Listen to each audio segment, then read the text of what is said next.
Hey podcast listeners, just a quick reminder that I do have a book about the psychology of video games out. It's called Getting Gamers, The Psychology of Video Games and Their Impact on the People Who Play Them. And I bring it up because this week, given the subject and the guests that we have on, I'm going to read in just a minute the first section of Chapter 14. Why do we like violent games so much? And should we be worried that we do? It sets up the interview pretty well, and if you find any of this interesting, there's a lot more discussion like it within the rest of the book. Thanks, and enjoy the show.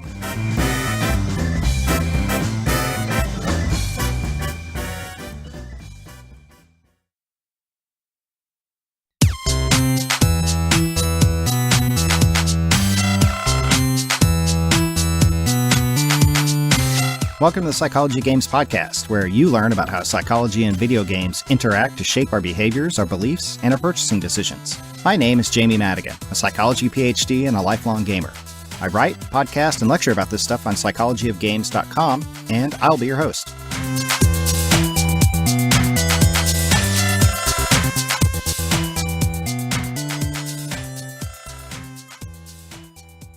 I once murdered dozens of innocent people in a Moscow airport. Well, in a video game.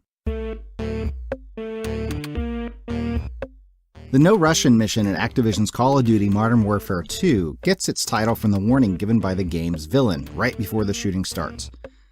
Vladimir Makarov is a radical Russian revolutionary who wants to commit mass murder and then pin it on US and NATO forces in order to foment civil unrest. Thus, he warns his men to only speak English and no Russian right as the mission starts. And then just to make things that more dramatic, my avatar at that point in the game was a CIA spy placed in the extremely difficult position of maintaining his cover during the slaughter. I needed to play along or I'd be found out and killed. As the level started, Makarov's crew and I began a slow walk through the Zakhev International Airport and opened fire. Travelers, airport staff, and tourists screamed, pleaded for their lives, and tried to protect family members from the impassive gunmen.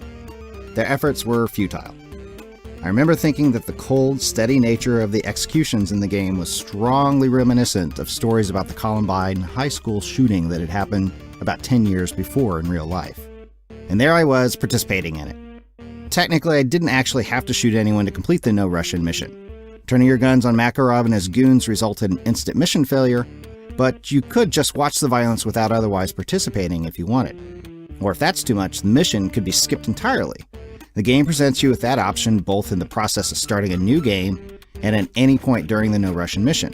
What's more, there's no points, achievements, trophies, weapon unlocks, or alternate endings to be missed if you do skip it. But as I said, I played through the whole level, and so did, I assume, millions of other gamers who bought Modern Warfare 2. I still felt complicit in the virtual murders in that I had allowed them to happen, and the whole experience felt more violent and criminal than blasting cyber demons, aliens, or even human soldiers in an opposing army. I'm not the only one who has arched an eyebrow at the increasing levels of violence and gunplay in video games over the last 30 years. The study of how psychology and video games interact is frequently dominated by the question of whether video games cause violence outside of the game. On multiple occasions, I've been approached by talk show hosts or members of the press who want to quiz me on how much violent games are responsible for a school shooting, stabbing, or similar tragedy. I usually decline because it's such a loaded question, and the person often wants me to support a particular viewpoint regardless of the details of the case in question. The United States, in particular, has a long history of these moral panics, during which real or imaginary woes are claimed to be the result of comic books, popular music, movies, tabletop role-playing games, or even pulp fiction novels. It was inevitable that video games would get their turn. Many outlets in the mainstream media certainly agree. In 2013, the Journal of Communication published an analysis of how violence in media topic was described by 450 articles from the 25 highest circulated newspapers in the United States over the last 30 years. According to the researchers, 53% of the pieces suggested that consuming violent media increases violent behavior, but only 9% told readers that there was no such relationship. The balance of the stories, 38%, were neutral on the topic or said that the relationship was unknown. Politicians and groups advocating for the welfare of children also frequently champion the idea that violent games cause violent behavior. Without first-hand experience to temper them, these kinds of stories and public relations campaigns become entrenched in people's beliefs through psychological mechanisms such as the familiarity bias. That is, We tend to think things are true if they're made easier to remember through dramatization and repetition. One survey found that older Americans, age 65 and over, who never or rarely played video games were 6 times more likely to believe that violent games cause violent behavior. Naturally, this annoys many gamers.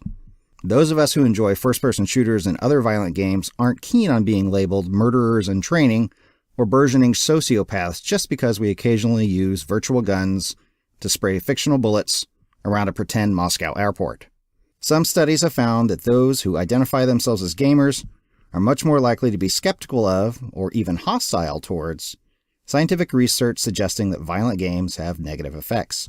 One experiment even found that when subjects were told they were participating in a study on violent video games, those who consider themselves gamers were more likely to try to sabotage the results of a word completion task by suppressing responses that suggested violent thoughts. Those participants who did not see themselves as gamers didn't try to appear less prone to violent thoughts, nor did gamers when the purpose of the experiment was described in terms unrelated to the effects of violent video games.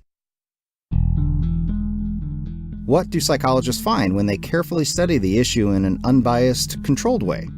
Do all those mainstream media stories report a causal link because that's what the evidence clearly shows? Are all those gamers justified in rolling their eyes and claiming it's nothing but another moral panic? If so much ink has been spilled and so many pixels have been lit up over the topic, surely we can look to science for a clear answer, right? Nah, unfortunately no. As we will see, views on the topic still vary widely among psychologists, even though they are usually, but not always, free of bombastic language and moral outrage.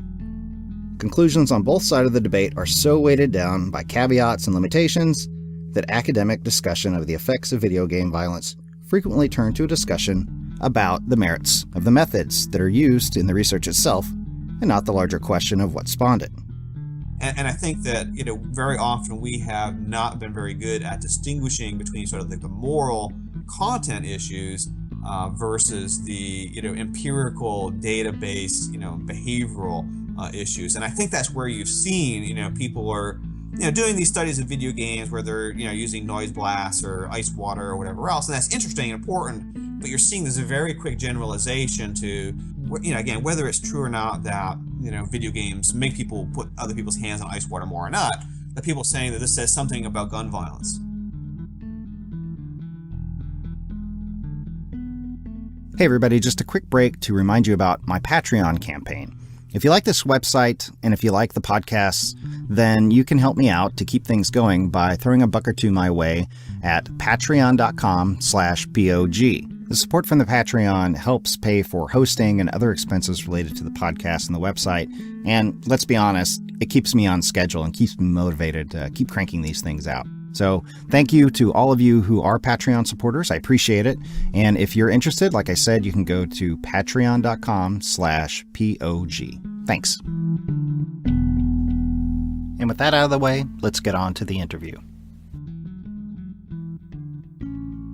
All right, everybody, thanks for joining me on the interview portion of the podcast. My guest this episode is Chris Ferguson, who is here to talk with us about a topic that often shows up when you search for psychology and video games together, and that is the effects of video game violence on real-world behavior, in particular real-world violence. Chris, thanks for joining us. Thank you for having me on today. So who are you and what are you doing here? Yeah, that's always a good question. So my name is Chris Ferguson. I'm a associate professor of psychology at Stetson University. And I've been studying violent behavior for probably close to 15 years. And for maybe about the last 10 of those years, had a particular focus on issues of media violence and violence in video games specifically.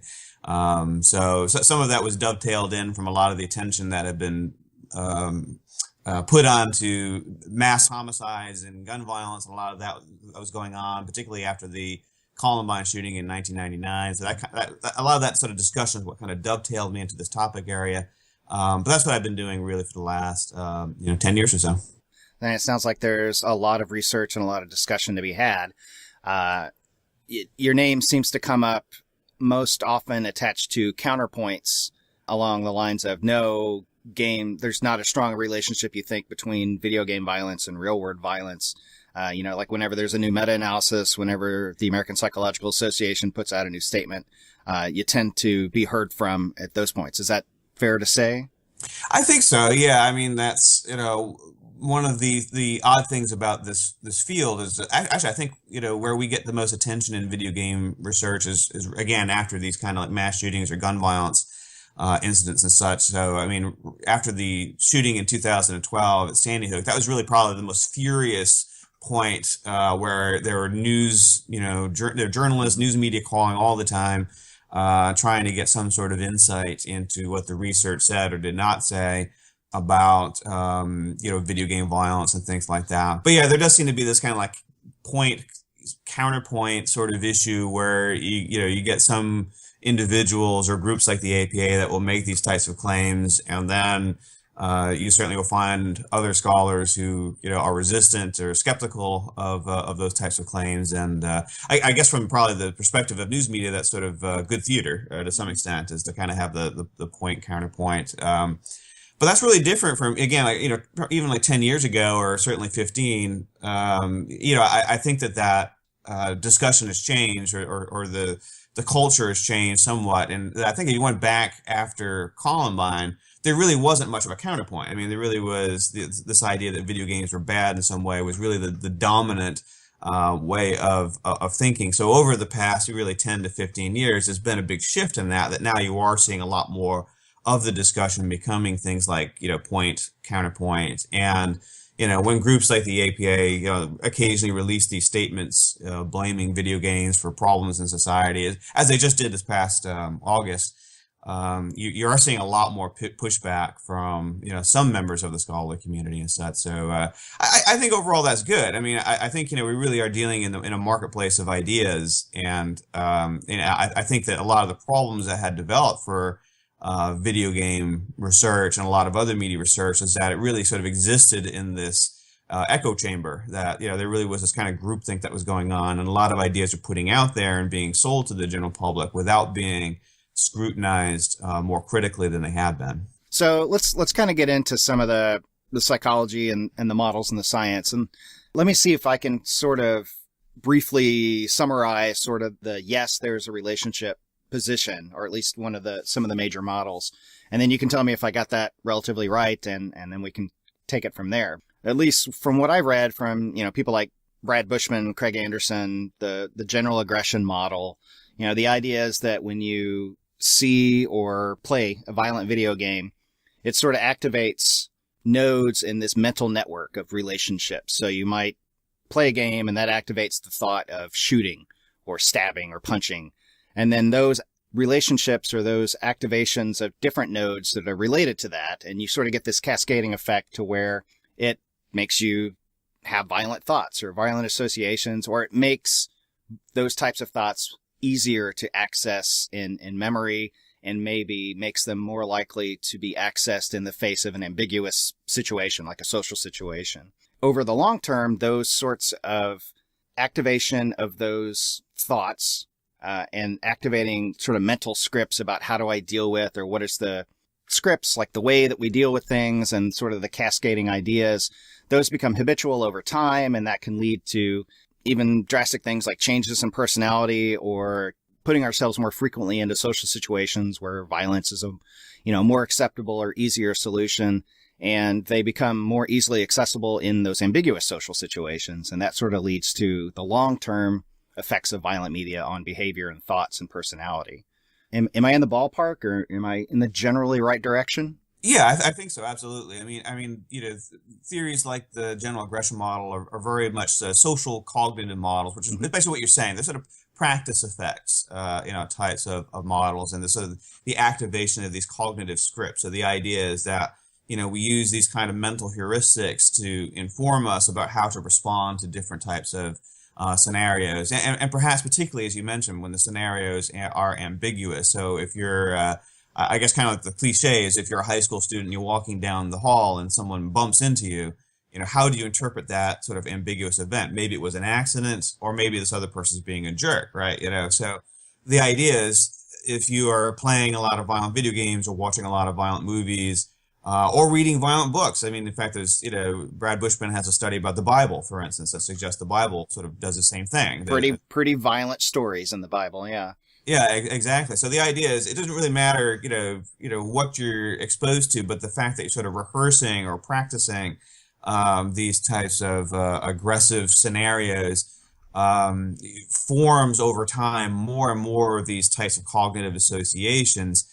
And then when you are in a situation where you are asked to evaluate ambiguous stimuli, because you've been practicing these kind of aggressive responses, you're more likely to interpret ambiguous stimuli as aggressive as opposed to accidental, and respond to it with aggressive behavior. Because again, that's what you've either been seeing in TV or reading in books, or have been practicing yourself through the actions of video games. So it is in many cases sort of a monkey see, monkey do type of approach. The idea is that without you being aware of it, without you wanting it necessarily, without you being able to control it, your brain develops to, is rehearsing these types of associations and eventually these types of behaviors, and makes you in a pretty, clear causal direction, makes you more likely to engage in the exact same types of behaviors as you're rehearsing in a video game or in a movie, television show, whatever, whatever else. Now, the models may allow for maybe some individuals are more influenced than others. Perhaps if you have pre-existing mental health conditions or things like that, you may be more vulnerable. But generally, these models, suggest that really sort of all of us, no matter how functional otherwise or whatever backgrounds we may come from, all of us are influenced by these types of, media or games, or even just a picture of a gun.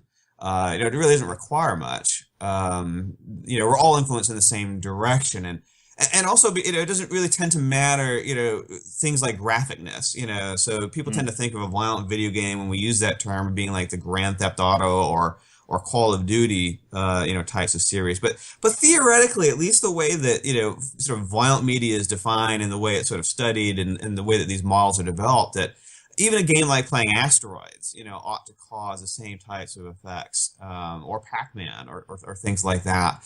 As long as there is some form of aggression in the game, that is going to cause the same sort of rehearsal process. Yeah, that seems to be a comment that comes up a lot. It's like, where do you draw the line between, cartoon violence and graphic, realistic, believable violence? And, is something like Mario, where you're stomping on little creatures, considered violent in the same way that something like, Manhunt or Postal or Grand Theft Auto is considered violent? Yeah, absolutely. I mean, in some respects, I mean, the whole concept that we're talking about, this idea of violent video games, is really a terrible concept, in the sense that we're really lumping together a lot of different media into one category and assuming that, by simple virtue of being in this category, that all these media have the same type of effect. So I mean, the example would be out of literature. If you were to combine the Bible and the Hindu Ramayana in with Stephen King, in with Shakespeare, in with comic books and Harry Potter, and sort of lump all that together as violent media, which it technically is. All these books I mentioned have violence in them. We would think of these things as being violent media and assume that they all have the same effect on people. And maybe they do or maybe they don't. But I think from the way that, most people think of literature or movies or video games, to kind of toss these things in all together into one conceptual space and assume that that label means something. I think most people would find that to be problematic, and certainly even from a scientific perspective, I find that to be quite problematic, to see that kind of omnibus label being put on a really heterogeneous category, group of different stimuli. And of course, it's also just the fact that, if you look at the literature, for instance, you see some of the same games being studied for two different reasons. So you see these first-person shooter or third-person shooter sort of action shooter games being studied for aggression and violence on one side, but they're also being studied for the idea that they can improve attention and visual spatial cognition and, in some ways, essentially make you better surgeons or engineers and things like that. And it's funny because when you see the games studied for aggression, they're called violent video games. When you see the exact same studies, exact same video games, they're called action games. When you talk about the visual, spatial cognition and such. So you can see that to some extent that's kind of sketchy. Yeah, I mean, the scientists are kind of manipulating the label to some extent, depending upon what they want you to think about them. And granted, that may be the scholars on both sides that are doing that, but that's I think in some senses that's a bit of a flag for some of the cultural issues within the field that may be a problem. Okay. So before we go too far down that road, I want to get back to talking about like the general aggression model. There's been research, some evidence for parts of that model to show, for example, that if you have somebody play a violent game and then somebody else play a non-violent game or no game, that there will be differences between those people or those groups of people in terms of how easily or how quickly they come up with violent thoughts or associations between words. Some of the studies might have like word completion exercises where they'll have two groups of people, one that played a violent game, one that didn't, and give them a word like EXPLO blank E. And one group will come up with explode and the other group will come up with explore, for example. And the argument is that, okay, the violent game primed that person to have violent thoughts or easier access to violent concepts. Other experiments might have a study where they gave them the beginning of a story and they said, okay, tell us how the story ends. And the people that played violent games were more likely to come up with, violence or harm as part of that story. So there does seem to be some evidence there. What's your reaction to that, or how much should we read into that? Or Yeah, that's a great question. So, I mean, I think with the experimental studies, when they bring people into the lab to, randomize them to be exposed either to what they're calling a violent video game or a non-violent video game, there really are like three sort of broad categories, or maybe four sort of broad categories of things that people are looking at. But really, it comes down to sort of affect and how people feel, cognitions and what they're thinking, which is kind of what you're describing with the word association tasks and such. And then, of course, different types of behaviors. People sometimes will try to get some sense of whether mildly aggressive behaviors are increased after playing a violent video game. So the types of things that you're describing with the sort of like word associate or word fill in the blank type of tasks. Or these sort of cognitive association tasks. Now they tend to get sort of relabeled as aggressive thoughts, and that again in some ways is a misnomer, and I think a somewhat devious misnomer, and that what you're really talking about is just sort of associations, what people are thinking about. When you talk about like aggressive thoughts, I think that tends to come across to the general public and to scholars as if these people are motivated to engage in aggression. And these types of associations have really nothing to do with motivation. It's not that these people are thinking like, wow, I'd love to go beat somebody up. And that's not the type of aggressive thoughts that we're talking about with these types of tasks. You're really looking at sort of like what, cognitive schema are currently active in an individual. And I think that when you look at these, different categories of outcomes, affective, versus cognitive versus behavioral, I think probably the sort of strongest evidence is for there being some form of sort of immediate cognitive association that is going on. But on the other hand, I don't think that's terribly surprising. I mean, what you're basically saying is that people are still thinking about the thing that they just did. And I think that you could find that kind of cognitive that sort of takes the wind out of the argument, doesn't it? Yeah. I mean, I think that what you're seeing is that people still think about, what they just experienced, which is not, terribly surprising. And I think you could find that with almost anything. And sort of the example I sometimes use is that I think if you took, men who identified as being heterosexual and you expose some of them to watch, a movie like Brokeback Mountain, where there are a lot of homosexual, themes in that movie, or you randomize some other men to watch another movie that was perhaps a more heterocentric type of romance movie or whatever. I think you could find a cognitive association type of link that the men who just watched Brokeback Mountain would come out and they would be able to associate quicker, words that had homosexual types of themes or overtones or whatever, than the men who had come out of a more, heterocentric, romance movie. Does that mean that they're more likely to engage in gay sex? However, I don't think so. And I think if you put it in that context, politically even, I think people are moving away from this idea that, sexual orientation is something we have much control over. Right. And so the idea that our sexual orientation would be so easily primed by watching a movie, I think most people would find to be ridiculous. But at the same, I was going to say at the same time, something like violence is more easily influenced by your environment and what's going on in your head. I mean, I think the Brokeback Mountain point is illustrative, and it makes a good point, but the question is still, does repeated, exposure to this sort of stuff and repeated activation of those ideas and concepts and strengthening of those relationships have a long-term effect? Yeah, and I think that really is kind of the question that we're looking at. And so the question is, do these types of short-term cognitive associations really sort of generalize into anything else that means anything in sort of the real world environment? And I think that that's where the evidence is very, very slim. I mean, you talk about like the idea that there are environmental inputs onto violent behavior. I mean, I certainly think that is true, but we have to think about like what types of environmental inputs have that kind of influence, and I think that we have to be careful of assuming that the types of exposures that people have in their real lives, whether they've been abused or neglected by their parents, have the same types of impacts on us as watching things in a fictional movie or a video game or things like that. Mm-hmm. And again, I think that's an area where the field has not been very specific in terms of making those types of distinctions. In fact, really quite the opposite. I mean, we have had scholars say that in effect, and it is really kind of part of the GAM, really, is that this idea that whether we're watching a movie or experiencing violence in our real lives doesn't make a difference, and that our brains respond the same exact way, to these types of stimuli. And that's where I think that the evidence is actually quite weak for there being any type of sort of cumulative, long-term,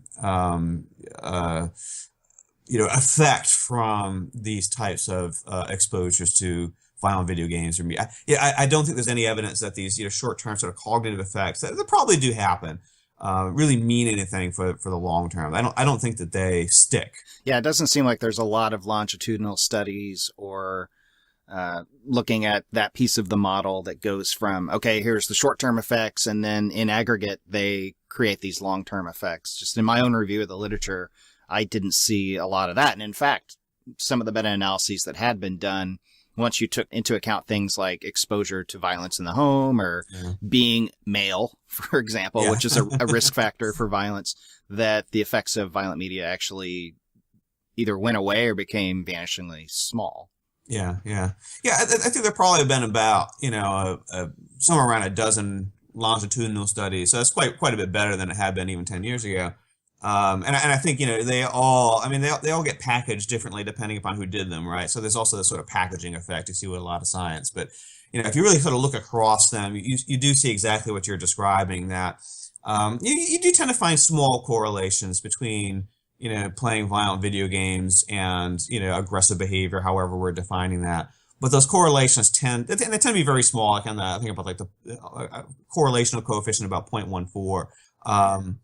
And once you control for things like male gender, and even in longitudinal studies, sort of prior aggressiveness, if you have sort of what we call like time one aggressiveness, that really those correlation coefficients drop to something much closer to zero, very very close to nothing, maybe like a 0.06 or a 0.07 type of correlation. So it really doesn't require even controlling for much. Even just two variables really wipes away most of the explanatory power of violent video game playing on later aggression, and certainly, as you're saying, once you start to control for other things like family environment, personality, things even become really sketchier. The one thing that'd be sort of interesting too to control for would be really sort of like biology and genetics and things like that. And there really are no studies in video games that control for those things. The only kind of hint that we have on that issue is a study by Joe Schwartz and Kevin Beaver that was very, very recent, where they looked at television violence and found that there again are these sort of small correlations between television violence and later they looked at adult antisocial behavior. So they found these small correlations, but once you control for genes, sort of behavioral genetics, those correlations vanish basically. So it even suggests that there is sort of this maturational process, this sort of biological, genetically hardwired process that we really need to consider when we're really thinking about links between media and behavior. But it's very difficult to control for those because, of course, these genetic experiments are quite expensive. Yeah, that's both incredibly interesting and incredibly terrifying at the same time. To think about somebody could do a cheek swab on you and then sort of have an idea of like what shows you should or shouldn't watch, or what types of games you should or shouldn't play. Right. Yeah. So I want to circle back to something you mentioned earlier and ask about the difference between violence and aggression. And I see those terms used what seems to be interchangeably a lot. And what is the difference, or is there a difference? Yeah, that's a great question. So there definitely is a difference, and it's really kind of like one of these, A equals B, but B doesn't equal A type of logic, problem. So yeah, we probably would say that violent behaviors in generally are aggressive, but that not all aggressive behaviors are violent. In essence, and again, you do see, unfortunately, the terms used fairly interchangeably.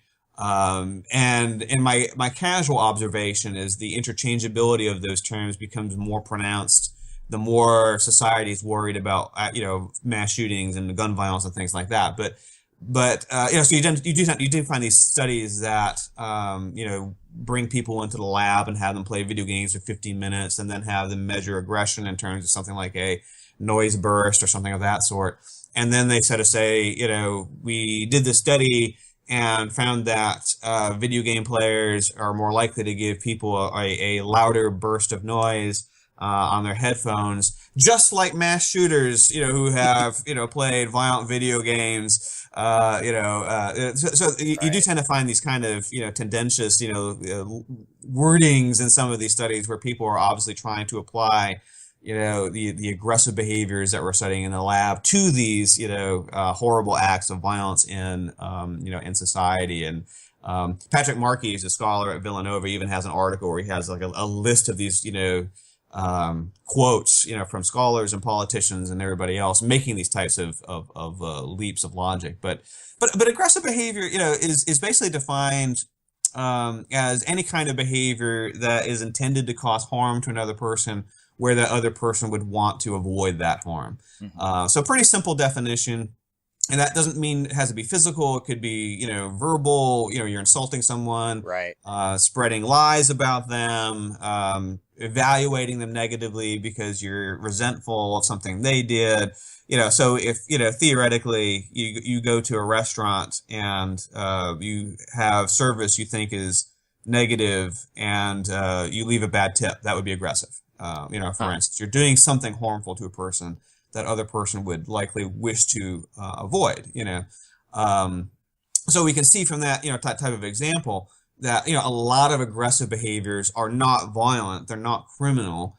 They're not even unusual, necessarily. They're things that, probably most of us or all of us do on some level and may feel justified in doing, some of these types of behaviors. Some aggressive behaviors are adaptive, so defending yourself, against another person, whether that's physical or verbal, would be aggressive. So I think when we think about aggressive behavior, there is still this kind of like moralizing tone to it, the idea, and coming certainly out of social science, there is this sort of vibe that aggressive behavior is always bad, and that we always want to decrease people's aggressive behavior. And to some extent, obviously some aggressive behaviors are bad, but some are adaptive too. And we haven't really been very good about making a distinction between sort of the levels of aggressiveness or assertiveness, which, in some ways is just aggressive behavior that's, we consider to be fine. Yeah, I was just going to make that distinction between aggressiveness and assertiveness and ask whether that had been examined at all. Not very effectively, not really. I mean, there's sort of this idea that assertive behavior is stuff where you're sort of, looking out for yourself, but in a way that is socially desirable. But in many cases, again, it's one of these sort of A equals B, but B doesn't equal A. Again, sort of, probably most assertive behaviors are aggressive in a way. Yeah, I'm sketching out some Venn diagrams as we talk here. Yeah, you definitely need the Venn diagrams to be in position here. So again, if someone says something that is, I don't like the work that you've done, and you come back and say, well, I actually think it's good, and here's why. I mean, it's a fairly minor thing, right? But you're in some ways trying to assert your dominance over this other person who has offended you or insulted you, and it's not necessarily a bad thing, but it still comes at a cost to them, potentially, and which would make it still, aggressive. So I think, we in some ways still haven't really quite hammered out the exact parameters of what it is that we are trying to study here. So for example, in a lot of the laboratory experiments, it's important to realize that the behaviors people are being asked to do, they're being essentially, told or implied are okay. Because they're told that, for instance, with, giving someone a burst of white noise, they're being told that they're playing a reaction time game against another person, and these bursts of white noise are part of the game. So you have an authority figure who's basically telling them it's okay to do this. Yeah. And that's different, I think, from the types of aggressive behaviors that we're really interested in.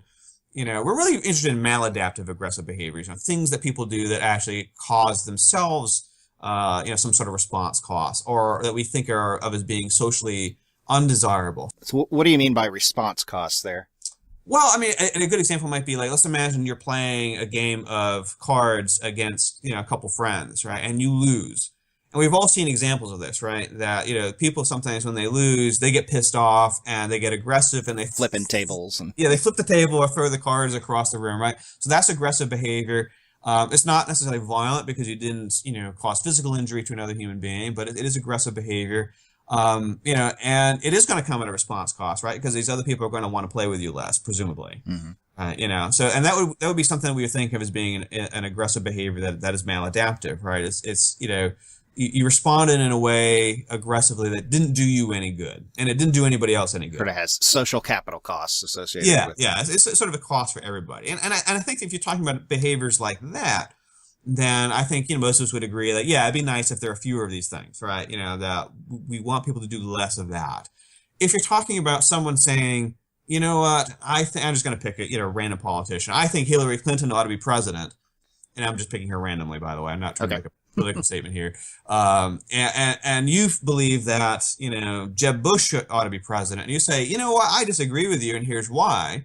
And I think Hillary would be a horrible president, you're still potentially, engaging in at least some sort of like very mildly aggressiveness, towards this other person. But I also think that we appreciate that type of conversation, as long as it's kept in some degree of balance, right, is a good thing. I mean, we're not, going to want to tell people that they should never stick up for their beliefs, even in ways that may challenge another person's perspective and perhaps, come at a response cost for that other person. So I guess to add an additional wrinkle to it, some of that stuff may be culture bound as well. Some cultures may appreciate that, and some cultures may apply a higher cost. Absolutely. Yeah. And there's certainly a very, situation specific, types of, contextual variables as well. So that sort of thing is probably okay as long as you're in a sports bar somewhere, but, sort of bursting into that conversation at church is probably bad. Right. So again, as We're long as talking about religion in a sports bar or vice versa. Yeah. All of those things, together could be, or any of those things at the dinner table over at Thanksgiving could be very, very bad, as well. So, I think that the parameters of what we're studying and how we're studying it and what we're generalizing it to are still very squishy, really. So we're taking these types of behaviors in the lab, whether it's sort of like the noise blast competitive reaction time test, or the, sort of ice water bucket, test, or the hot sauce test, that kind of stuff. In each of these cases, people are being told essentially it's okay for you to engage in this behavior by someone who's an authority figure.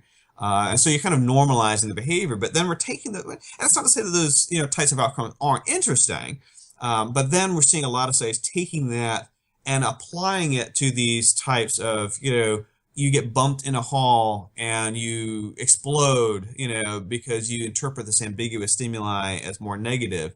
And I'm not so sure that we have the grounds to make that type of generalization. Whether or not those studies are even consistent, even if we were to say that they were, I still think we're being very, very risky in the way that we're generalizing, those types of behaviors we're studying in the lab to the real world. So the violence versus aggression topic also opens the door or leads to what has been popular or hot topic in gaming culture, and that is like toxic behavior and, online harassment, especially against women and minorities. That does seem like something that you see it come up in video games a lot and certain types of games. It's the sort of thing where I look at and I say, come on, people, I wish there was more research on this. The link between mass shootings in video games is important, and I think research should happen. But man, here's something that happens constantly every day, and it is picking up some. You are starting to see more research address, harassment, and there are people in the games industry doing lots of research on toxic behavior. Mm-hmm. But I guess I wish it were being studied with as much fervor and attention as other topics. Yeah, and I think it will be in the near future. I mean, the reality is that scholars tend to follow the bouncing ball, to some extent, and for a couple of decades, really the conversation really in society had been on violence and the link between violence and media and societal violence. And so that's where all the money was, that's where all the news headlines were, and so on and so forth. And, scholars aren't dumb. They kind of follow, they're like water. They go downhill and follow the least resistant path. And the grant money. Yeah. And the grant money. Yeah. That's really it's really the political prestige, the newspaper headlines, and the grant money are kind of like the three things that are motivators for certainly a lot of scholars. Sure. And groups like the American Psychological Association. But I think now we are seeing a lot more attention to really there are two issues that are interesting to me as far as sort of like gender in particular in gaming. There's one, there is the sort of harassment that we're seeing of women gamers, women developers, women games journalists, and so on and so forth. Where they're having to put up with all kinds of sexist comments, threats of violence, threats of rape, and things like that. Which are absolutely, astounding, to hear about. On the other hand, there's also the issue of the way that women or female characters are represented in video games. So the idea of sort of like the chainmail bikini sort of phenomenon, right? That there's this sexualization of female characters in video games, that women are presented as damsels in distress, and there are particularly certain genres of games, there are relatively few female protagonists who are non-sexualized, and I think that's both those issues are kind of related to each other, and I think both are getting are going to see some more research and more attention in the coming years, in part because they're getting more societal attention and more news media attention, and I think this is in some respects, again, this is nothing that's isolated about video games. I mean, I think there's a wider societal conversation about sexism in society, misogyny in society, and the way that women, particularly women in the public eye, are being treated. And I think in many respects, for women who are in the public eye, I think things have gotten, in some ways worse for them because of the anonymity of the internet and the ease with which people can make threats and not suffer any consequences.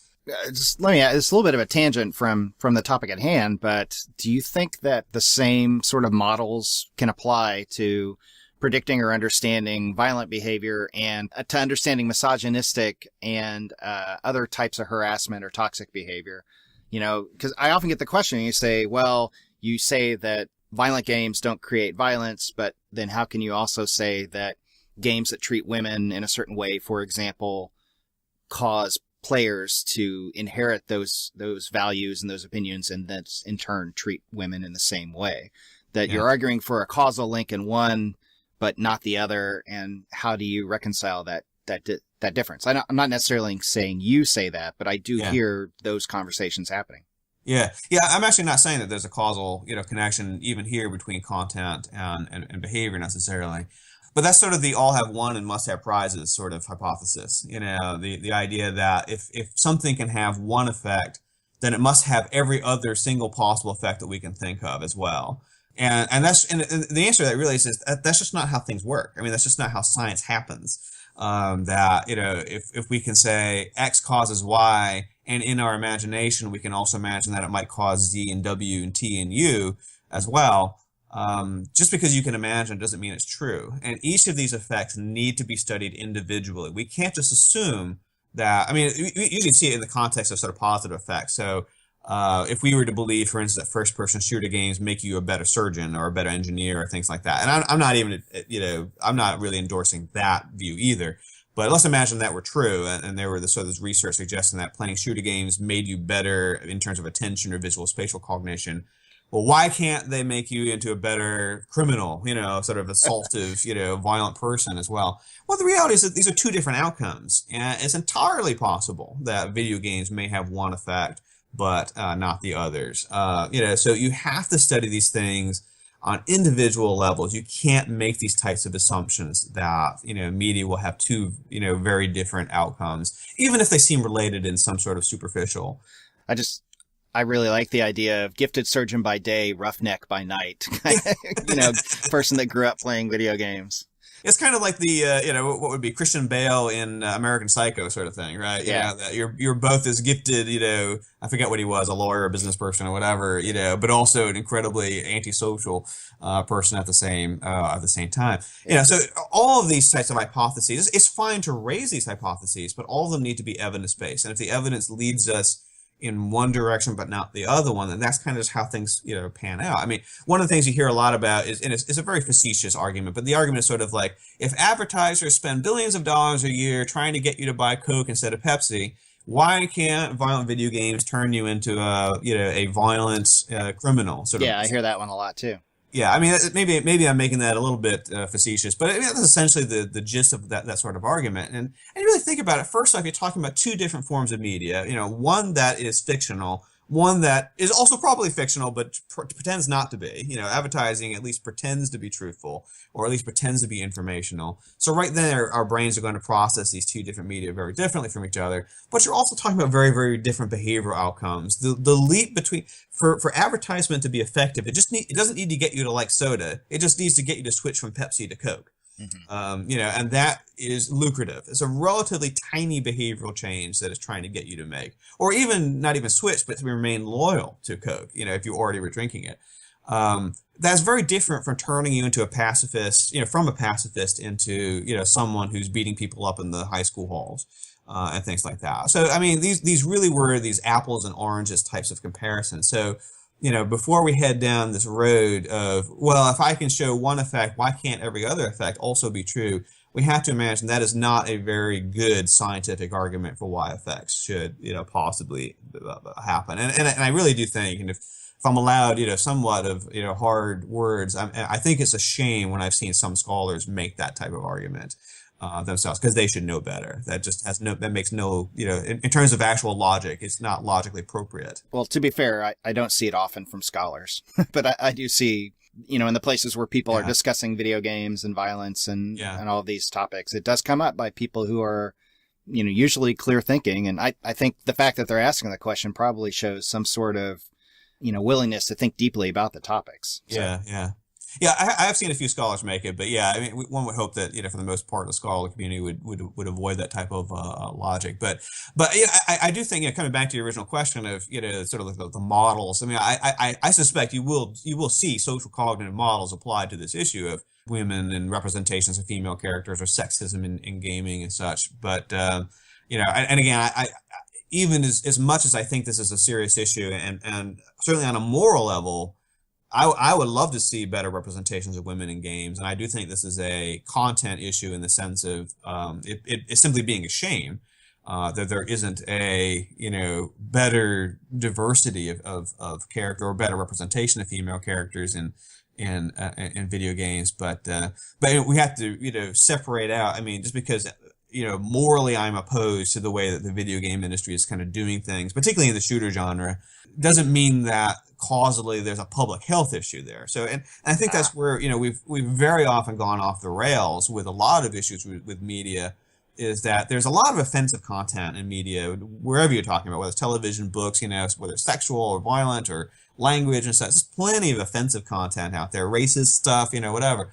And, we can be opposed to that stuff on a moral level, but that doesn't mean that this stuff is a public health threat necessarily. It doesn't mean that there's a causal connection between this material and behavior changing down the. There may be, but that's an empirical question. And I think that, very often we have not been very good at distinguishing between sort of like the moral content issues versus the, empirical data-based, behavioral issues. And I think that's where you've seen, people are, doing these studies of video games where they're, using noise blasts or ice water or whatever else. And that's interesting and important, but you're seeing there's a very quick generalization to, again, whether it's true or not that, video games make people put other people's hands on ice water more or not, that people saying that this says something about gun violence, and this is important, and this is a public health threat and stuff. And that very, very clear jump, from relatively minor pieces of data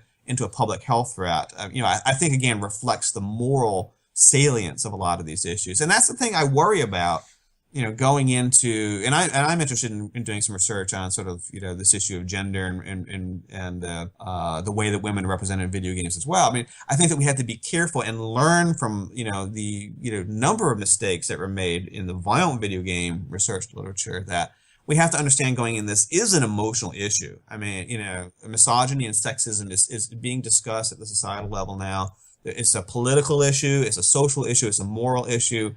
And as we begin to do research, particularly as, a relatively homogenous group of human beings who, that being social scientists, who come with a certain amount of political baggage to begin with, that we have to remember that the temptation to make this into a moral issue is going to be there, and we have to be careful that it may very well end up being that this type of content is bad, in a public health way.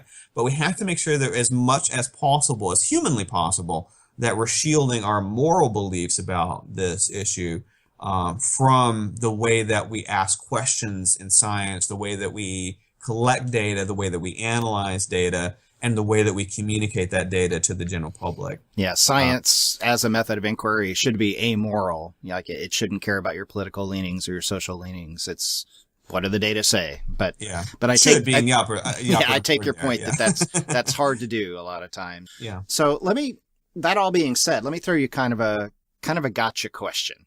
Sure. If we take it that, there's not a strong link between violent games and violent behavior, I still don't let my young kids, both of them pre-teenage, play really violent games. Mm-hmm. Am I wrong to do that, or am I being unnecessarily restrictive in doing that? It really depends on why you're doing it. That's a great question. Actually, you have to have a better gotcha question. I get that question all the time.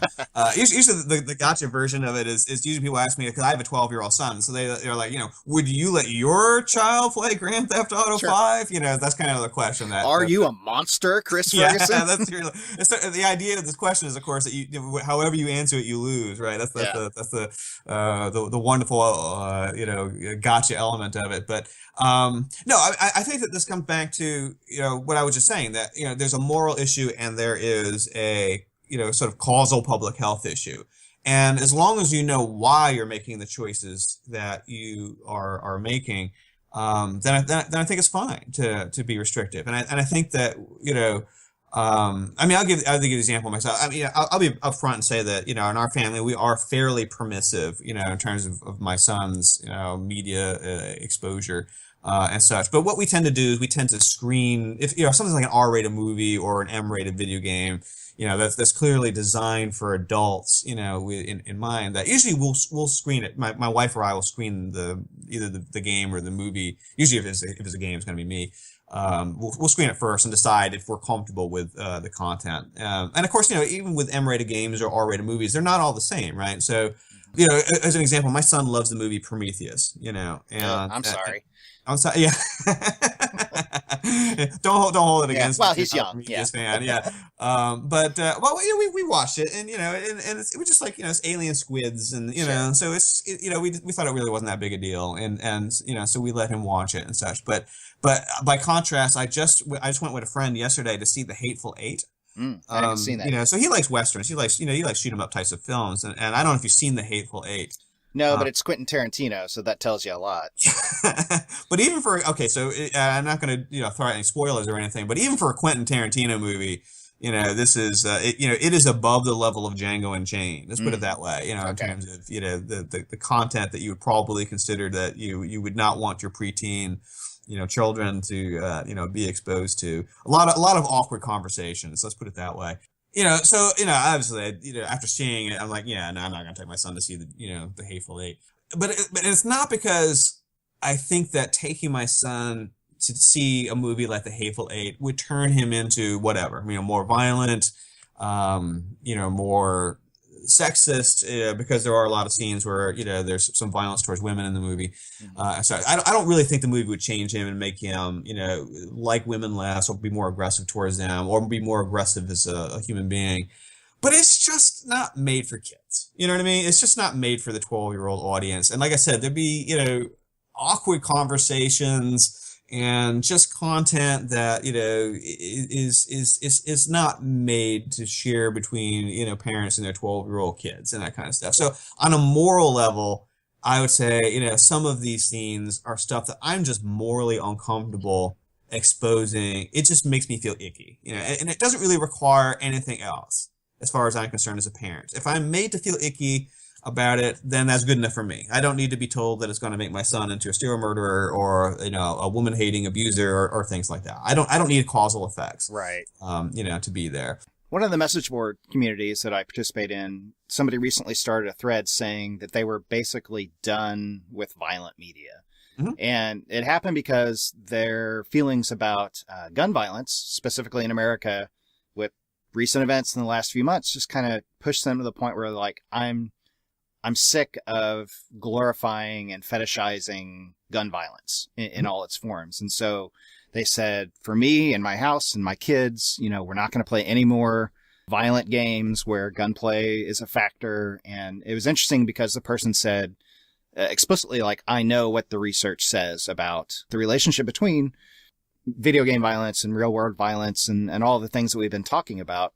But he said, for me, it's just more of a moral, a values-based decision to omit that from our lives.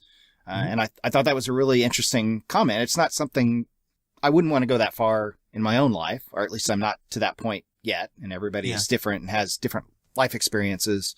But I thought it was really interesting that they made that distinction between, like, this is not me saving anyone from anything. It's me just expressing my values and my disgust around some of these things that have happened and the way that culture is glorifying them or valuing them. And I think that's perfectly fine. I mean, I think, again, as long as we're clear, one, that we're making a moral decision, and two, that we're making a decision for ourselves or our families, then I think that's, absolutely fine. And I would support this person. So if you had $1 million and a small army of graduate students, what kind of research program would you start up to take this field, this topic to the next level and get it at least going in the direction where you want it? Yeah, that's a great question. And I've been, thinking about, I've really been thinking about this sort of issue for years, really, at this point. And sort of the building the better, mousetrap. And there really are, if I really came down to really having unlimited resources, you've really said you could offer me like $100 million, okay, then I could really do something. $6 trillion. That's the best I can do. All of the NSS funding comes directly to me. That would be fantastic. One aircraft carrier's worth of funding. No, I think that, one thing that sort of occurs to me is that, particularly thinking of like the experimental studies of aggressive behavior or whatever else we're studying as an outcome, they're really very artificial, and the way that people are playing games in the laboratory is very different from how they play games in real life. So people are brought into the laboratory, and they're randomized to play either a violent or a non-violent game, or there may be some subset of games.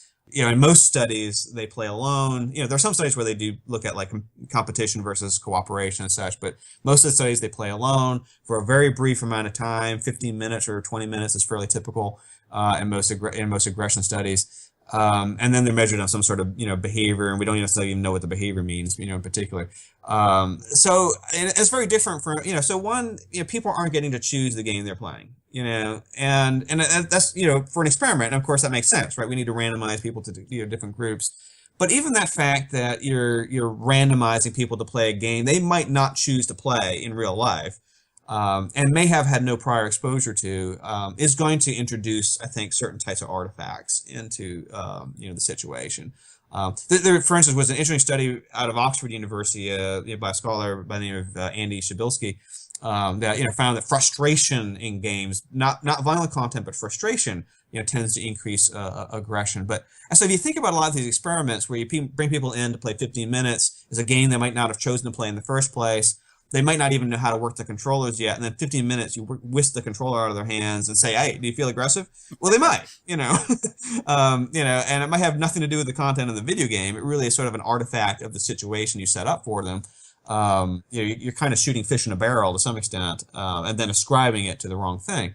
So, I mean, if you really had a lot of money and time and all these types of resources really weren't an issue, it'd be wonderful to set up contrast in the lab still, because it still needs to be an experiment, where you could set things up to be a lot more naturalistic than they are in most of these studies. So, you can still have the randomized group. So you still bring some people in, have them play for 20 minutes, at a game they're exposed to. So you still have those baselines, but you can also bring some people in and actually have 100 games lined up and say, play whichever one you want for as long as you want, and see how that, goes. Obviously, on a practical level, the way that funding works now, that can never happen. But if you give people choice in what games they play, give them an environment that looks natural, where they can play with other people, so it has that social context that most gaming does, if that's how they want to play, and then also get a sense of what their motivations are. I mean, we don't really do enough motivational research in games and trying to understand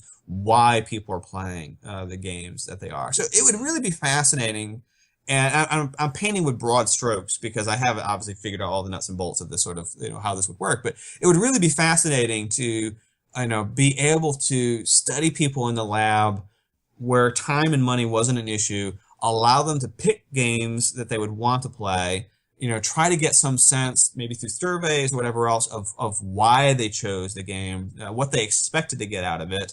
Let them play as long as they wanted, so it's a more naturalistic, type of play setting. Let them play socially or alone, depending on what they wanted to do, and then have some sort of aggressive behavior. So I've thought about the outcome too, and find some way of measuring mild aggressive behavior that is more, valid, I guess, ecologically, valid. I mean, again, the problem with a lot of aggressive behavior outcomes is that they're told that they can do this thing. So it'd be kind of neat to have something embedded in the experiment where people sort of subtly have the opportunity to be mildly aggressive towards another person, and it's not even clear that it was ever part of the experiment. I mean, it's something, nobody ever gave them the instruction that they could do or not do this thing. It just happened to be laying there on the way out from the experiment. Yeah, kind of laying out there. And if the person, thinks that nobody's looking, do they do it? Kind of a thing. And it might even be something like, what is it? There's one Mario game where you get like to steal stars from your opponents. Mario Party. Like yeah, I think so.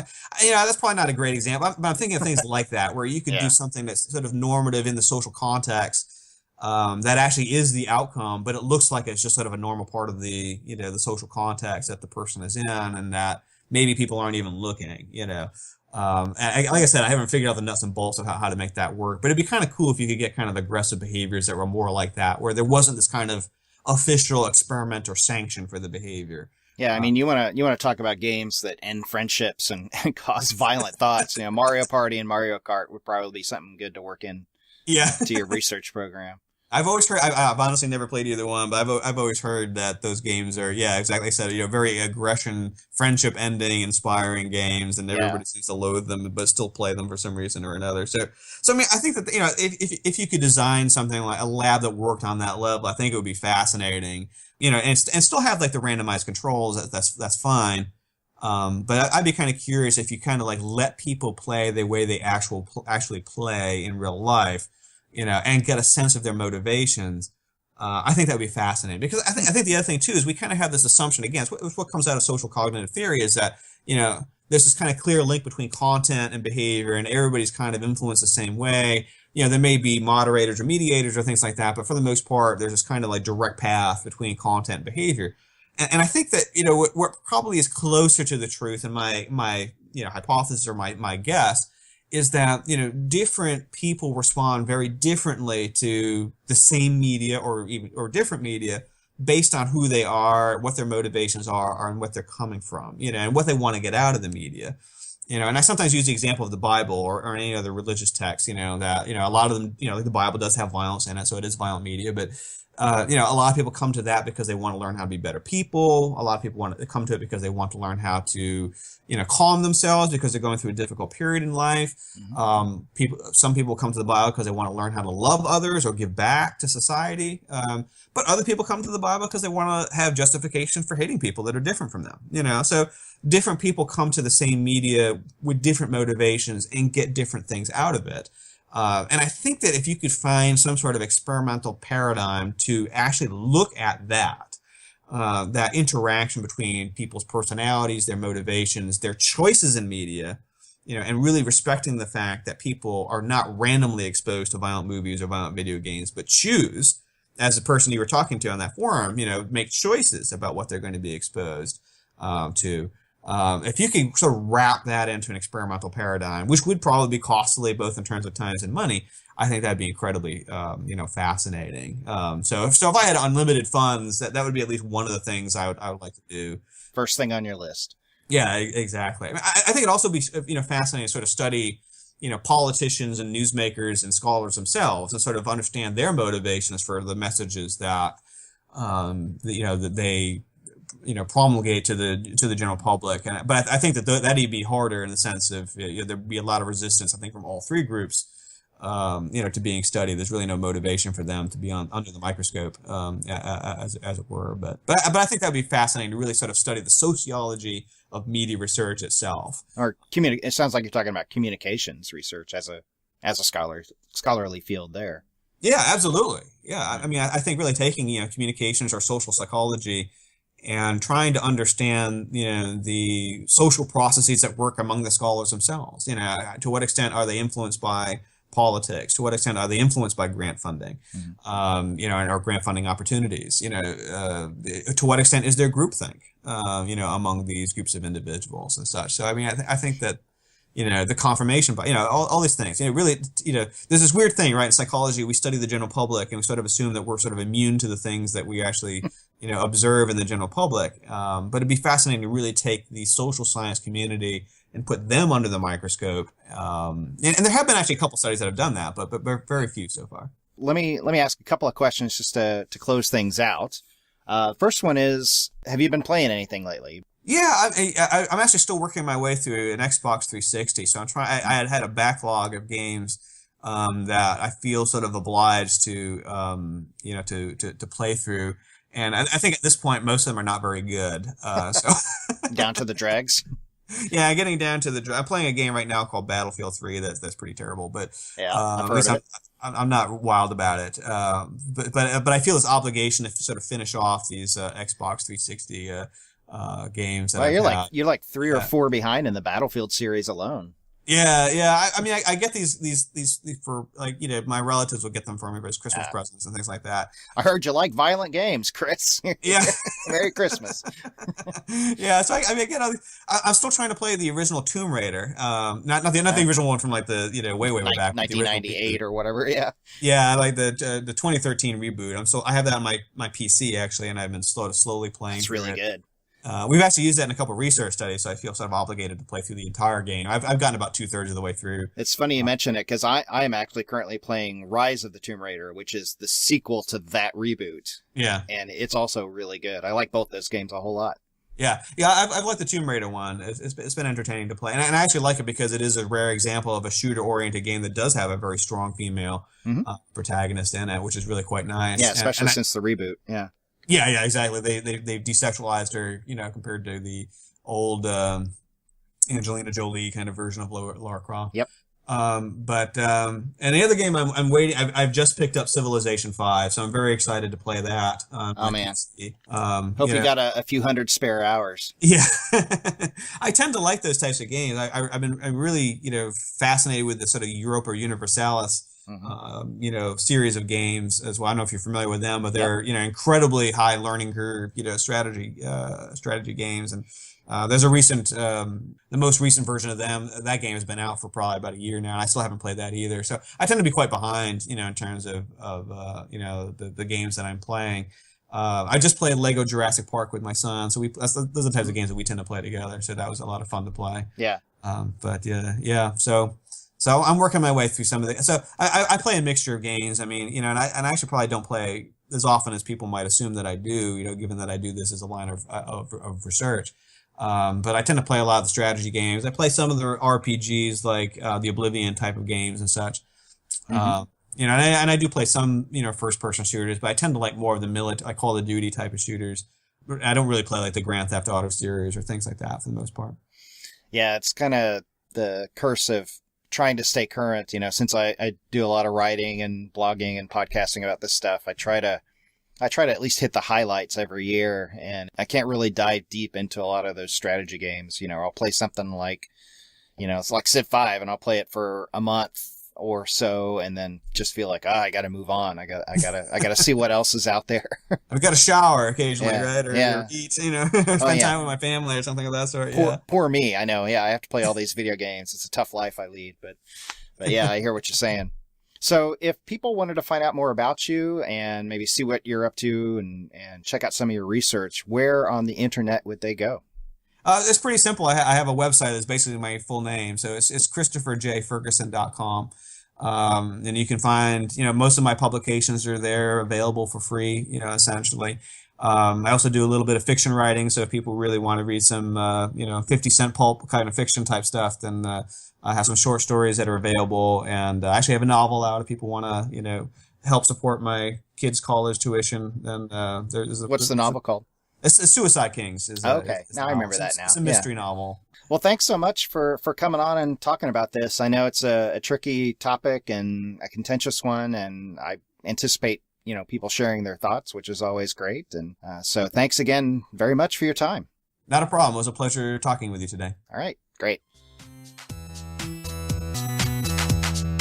Right. Awesome. Thanks, everybody, for reaching the end of another episode of the podcast. I hope you enjoyed it. If you're not able to support me through the book or through Patreon, no worries, not a problem at all. But there is something you might be able to do that only takes a couple of seconds and costs nothing at all. You can go to psychologyofgames.com/podcast. And there you can find links on where to subscribe to the podcast, to give it a rating, and to follow me on social media like Twitter and Facebook. So make sure that you go check that out before the next episode comes out. Thanks, and I will see you next episode.